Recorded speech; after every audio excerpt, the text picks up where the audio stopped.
ಭಾರತ ಮತ್ತು ಇಂಗ್ಲೆಂಡ್ ನಡುವಿನ 5 ಪಂದ್ಯಗಳ ಟೆಸ್ಟ್ ಸರಣಿಯನ್ನ 2-2 ಸಮ ಮಾಡಿಕೊಳ್ಳುವಲ್ಲಿ ಟೀಂ ಇಂಡಿಯಾ ಯಶಸ್ವಿಯಾಗಿದೆ. ಕೊನೆಯ ಟೆಸ್ಟ್ನ ಕೊನೆಯ ದಿನ ಇಂಗ್ಲೆಂಡ್ ತಂಡವನ್ನ ಆಲ್ಔಟ್ ಮಾಡುವ ಮೂಲಕ 6 ರನ್ಗಳಿಂದ ಪಂದ್ಯವನ್ನ ಗೆದ್ದುಕೊಂಡಿದೆ. ಆದರೆ ಈ ಸರಣಿ ಹಲವು ದಾಖಲೆಗಳಿಗೆ ಸಾಕ್ಷಿಯಾಯಿತು.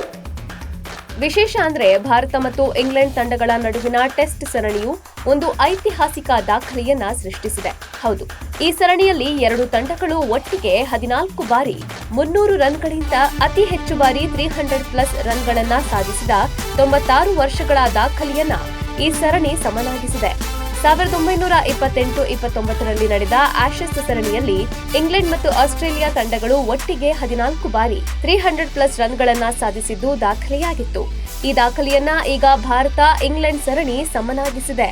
ಜುಲೈ 20ರಂದು ಲೀಡ್ಸ್ನಲ್ಲಿ ಆರಂಭವಾದ ಈ 5 ಪಂದ್ಯಗಳ ಟೆಸ್ಟ್ ಸರಣಿಯ ಮೊದಲ ಪಂದ್ಯದಲ್ಲೇ ಎರಡೂ ತಂಡಗಳು ಎಲ್ಲಾ 4 ಇನ್ನಿಂಗ್ಸ್ಗಳಲ್ಲೂ 300 ರನ್ಗಳನ್ನ ದಾಟಿದ್ವು. ಎಡ್ಜ್ಬಾಸ್ಟನ್ನಲ್ಲಿ ನಡೆದ 2ನೇ ಪಂದ್ಯದಲ್ಲಿ 3 ಬಾರಿ, ಮ್ಯಾಂಚೆಸ್ಟರ್ ಮತ್ತು ಓವಲ್ ಪಂದ್ಯಗಳಲ್ಲಿ ತಲಾ 2 ಬಾರಿ 300+ ರನ್ಗಳು ದಾಖಲಾಗಿತ್ತು. ಉಳಿದಂತೆ ಓವಲ್ ಟೆಸ್ಟ್ನ 2ನೇ ಇನ್ನಿಂಗ್ಸ್ನಲ್ಲಿ ಇಂಗ್ಲೆಂಡ್ ತಂಡವು 63ನೇ ಓವರ್ನಲ್ಲಿ 300 ರನ್ಗಳನ್ನ ದಾಟಿದಾಗ ಈ ಐತಿಹಾಸಿಕ ದಾಖಲೆ ನಿರ್ಮಾಣವಾಯಿತು. ಇನ್ನು ಈ ಸರಣಿಯಲ್ಲಿ ಭಾರತ ತಂಡವೊಂದೇ 8 ಬಾರಿ 300 ರನ್ಗಳಿಗಿಂತ ಹೆಚ್ಚು ಸಾಧಿಸಿದೆ. ಒಂದು ಟೆಸ್ಟ್ ಸರಣಿಯಲ್ಲಿ ಅತಿ ಹೆಚ್ಚು ಬಾರಿ ಅಂದ್ರೆ 350+ ರನ್ಗಳನ್ನ 7 ಬಾರಿ ಸಾಧಿಸಿದ ತಂಡವಾಗಿ ಭಾರತ ಹೊಸ ದಾಖಲೆ ಸೃಷ್ಟಿಸಿದೆ. Bureau report, boss TV Kannada.